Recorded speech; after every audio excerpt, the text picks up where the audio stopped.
पुरुष को शारीरिक संपर्क सेतेबेले बनाइबा उचित जेतेबेले महिला मानकर उत्तेजना कारण पाई तांको गुप्तांग उदालिया होई जाइथाए नचेत पुरुषर गुप्तांग महिलांक गुप्तांग भीतर को जीवा द्वारा जंत्रणा देइथाए।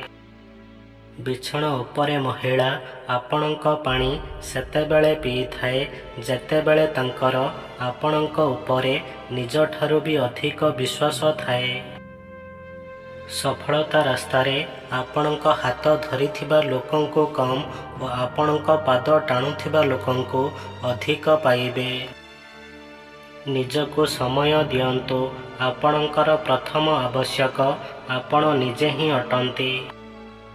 रातिरे गोटे ग्लास पानी नहीं सेथिरे गोटे चामच तुलसी मंजी बतुराई रखी दियंतु और सकाळे एथिरे अधा फाळ लेंबू रस और गोटे चामच देसी महू मिसाई खाली पेटरे खाई नियंतु। एमिति करी 2 सप्ताह पर्यंत खाआंतु। आपणक गुप्तांग करिबा समय रे सबु बेले मोटा शक्त और अधिक समय पर्यंत ठिया होई रहिबो। दुनिया भगवान को मानि थांती किंतु भगवान कथा को मानि न थांती।